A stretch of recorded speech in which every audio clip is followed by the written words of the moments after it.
Pelaku penembakan diketahui bernama Mustafa, warga Sukajaya, Kecamatan Kedondong, Kabupaten Pesawaran, Provinsi Lampung. Bupati Pesawaran, Dendi Ramadona menyebut pelaku pernah melakukan perusakan kantor DPRD Lampung pada 2016 lalu. Sehari-hari pelaku bekerja sebagai petani dan tinggal bersama istrinya. Setelah pelaku dinyatakan tewas usai melakukan penembakan di kantor MUI, polisi masih menunggu hasil otopsi jenazah pelaku di Rumah Sakit Polri. Memang inisial M ini yang melakukan teror penembakan di MUI ini memang memang agak pikirannya terganggu.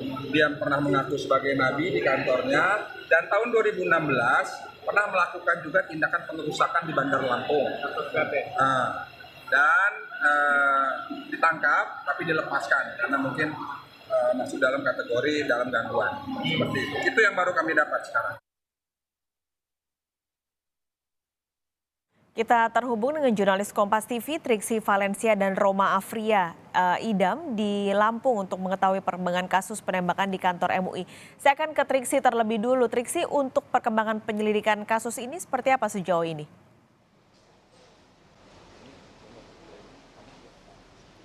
Ya, pas sekali kalau dari pihak kepolisian tentu saat ini masih melakukan pendalaman baik dari penggeledahan yang ada di wilayah Lampung, yakni kediaman dari pelaku sendiri, termasuk juga menanti apa hasil dari autopsi dan juga pemeriksaan obat-obatan yang ditemukan di barang bawaan pelaku yang kemarin sudah diamankan juga. Lalu kemudian kalau terkait di tempat kejadian perkara sendiri, memang saat ini kami melihat belum ada pembenahan ataupun pembersihan yang dilakukan di tempat ini, yang kalau dikatakan ini masih area atau wilayah dari kepolisian untuk dilakukan pendalaman, termasuk juga oleh TKP berikutnya jika memang diperlukan. Maka dari itu masih dipasang garis polisi untuk menandai bahwa memang di area tersebut adalah steril begitu. Lalu tadi juga kami sempat berbincang dengan Wasekjen dari Hukum dan HAM Majelis Ulama Indonesia, yakni Ihsan Abdullah, yang mengatakan bahwa memang sampai saat ini total sudah ada 7 orang dari pegawai MUI sendiri yang dilakukan atau dimintai keterangan oleh pihak Polda Metro Jaya, di mana semalam atau pada Selasa malam ini sudah ada 2 orang, lalu pada hari ini akan ada 5 orang yang dimintai keterangannya, rencana diagendakan pada pukul 10 pagi. Ini termasuk juga termasuk juga korban yang mendapatkan luka pada saat penembakan tersebut terjadi di kantor pusat Majelis Ulama Indonesia di Jakarta Pusat ini, Paskalis dan juga saudara. Lalu yang kami coba garis bawahi ada 2 hal penting dari apa yang disampaikan atau keterangan yang kami ambil dari Wasekjen Hukum dan HAM Majelis Ulama Indonesia Ihsan Abdullah. Yang pertama adalah terkait dengan ingin mengetahui motif dari pelaku melakukan penyerangan maupun juga penembakan di Majelis Ulama Indonesia ini sendiri. Diketahui ini bukan pertama kalinya melakukan penyerangan, bukan hanya di kantor pusat saja, tapi juga sudah pernah melakukan penyerangan di kantor MUI Lampung. Ini juga sudah dikonfirmasi dengan pihak Kombes Pratomo, yakni Kapolres Pesawaran, yang mengatakan memang bahwa pada waktu itu sempat ada penyerangan, namun pada saat penyerangan baik di lokasi ini tidak ada aktivitas lagi dan juga memang sudah sore, jadi memang tidak ada korban sama sekali. Akan tetapi pada esok harinya ditemukan ada kaca yang dipecah, pintu kaca yang dipecah begitu. Itu setidaknya yang disampaikan atau diduga juga merupakan orang yang sama sebelum kemudian melakukan penyerangan di kantor pusat MUI ini sendiri, Paskalis dan juga saudara. Selain dengan motif upaya penembakan, tadi juga yang diminta adalah terkait dengan pengungkapan terkait penyebab kematian dari pelaku sendiri, karena yang disampaikan beberapa kali adalah bagaimana ketika petugas keamanan di kantor pusat MUI ini mengamankan pelaku masih dalam keadaan baik. Untuk lebih jelasnya, Paskalis dan juga saudara, berikut kita dengarkan kutipan wawancara dengan Wasekjen Hukum dan HAM Majelis Ulama Indonesia berikut ini. Semoga dalam waktu dekat bisa terungkap.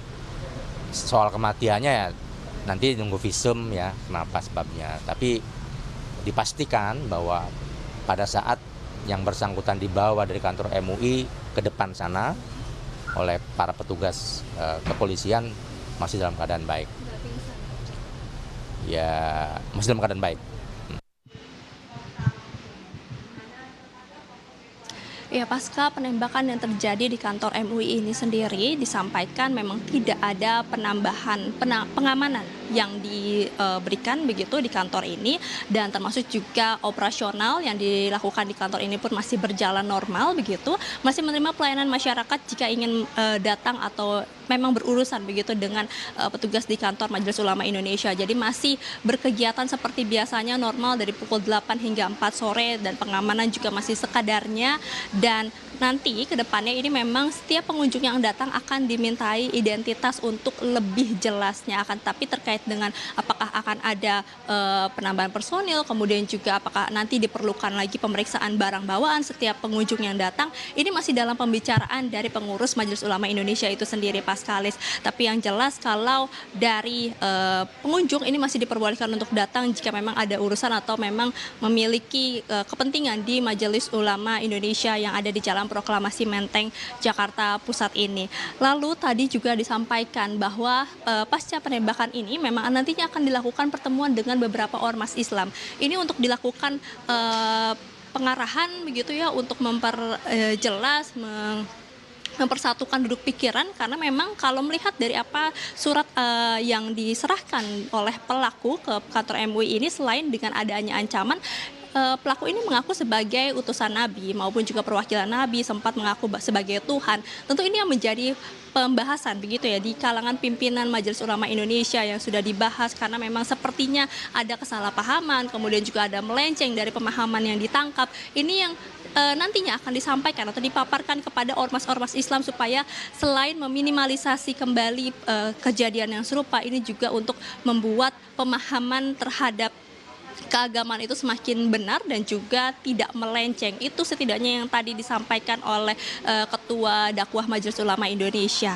Dan juga tadi kalau disampaikan oleh Wasekjen Hukum dan HAM Majelis Ulama Indonesia, Ihsan Abdullah, ini mengatakan bahwa nantinya masih menunggu hasil dari pihak kepolisian melakukan pendalaman, termasuk juga berkoordinasi dengan pihak MUI yang ada di Lampung terkait dengan profiling dari pelaku tersebut. Tadi kami sempat bertanya apakah ada kemungkinan untuk bertemu dengan keluarga, mungkin ingin mencari tahu apa yang menjadi maksud dari pelaku, kemudian juga apa tujuannya pelaku ini datang berkali-kali ke kantor Majelis Ulama Indonesia untuk menemui pimpinan, apa yang menjadi maksudnya, apa yang menjadi keinginannya. Namun dikatakan bahwa memang sampai saat ini untuk profiling, kemudian untuk apa yang sebenarnya didapatkan ketika berbicara dengan keluarga, ini masih diserahkan dengan pihak anggota Majelis Ulama Indonesia yang ada di Lampung. Jadi ini masih terus bekerja sama dan juga terus berkoordinasi, Paskalis dan juga saudara, baik yang ada di Jakarta maupun juga yang ada di Lampung. Tapi harapannya yang disampaikan tadi adalah bagaimana kasus ini dapat diusut tuntas, kemudian dicari tahu apakah memang ada keterkaitan maupun juga hubungan anggota lainnya begitu ya, masuk dengan organisasi lainnya. Ini yang perlu dicari tahu. Dan memang jika memang ada kemungkinan ataupun memang ada hubungannya, ini yang perlu didalami sehingga ini dapat memutus kemudian setiap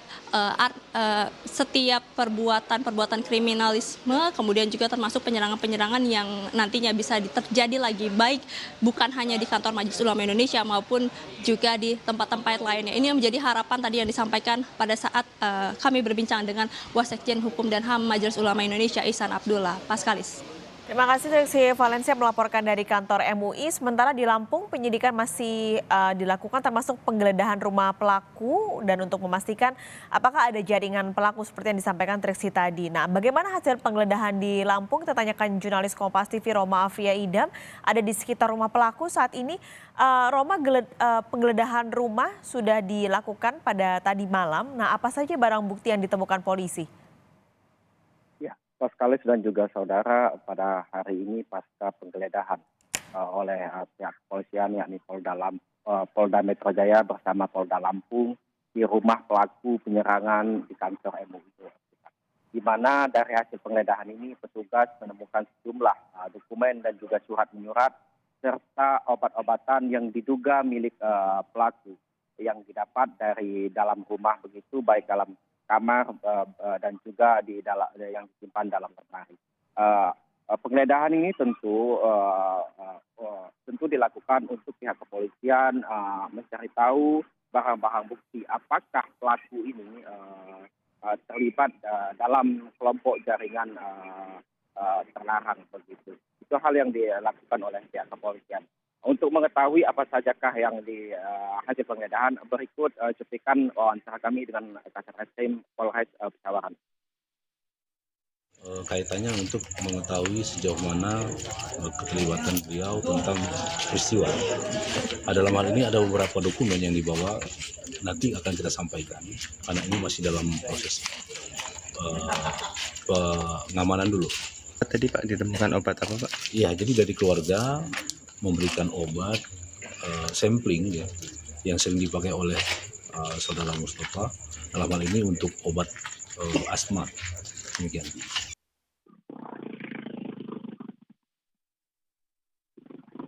Ya itulah tadi wawancara kami dengan Kasat Reskrim Polres Pesawaran, di mana pihak kepolisian membenarkan bahwasanya telah dilakukan penggeledahan di rumah terduga pelaku penyerangan di kantor MUI, di mana pihak kepolisian membawa sejumlah barang bukti, di antara dokumen, obat-obatan milik pelaku dan juga barang bukti lainnya. Apakah sudah diketahui juga Romo untuk motif penembakan sebenarnya apa? Ya, kalau untuk sampai saat ini proses penyidikan masih dilakukan oleh pihak kepolisian, baik dari Polda Lampung dan juga Polda Metro Jaya, di mana Polda Lampung saat ini hanya sisinya membantu dari Polda Metro Jaya.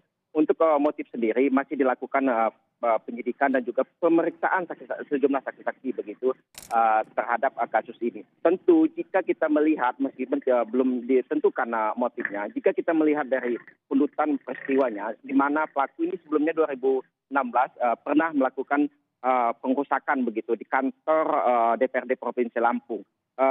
Kronologinya sama dengan memaksa masuk dengan petugas, jika tidak ditemukan melakukan pengancaman begitu dengan petugas yang berjaga. Lalu karena tidak dihiraukan pelaku melakukan penyerangan. Artinya memang pelaku ini berdasarkan dari informasi yang kami dapat juga, pelaku ini memiliki halusinasi begitu, menganggap dirinya merupakan nabi dan juga nabi begitu. Mas Kalis. Baik, terima kasih Roma Afri yang melaporkan dari Lampung, dan sebelumnya ada Valencia Triksi di kantor MUI Jakarta.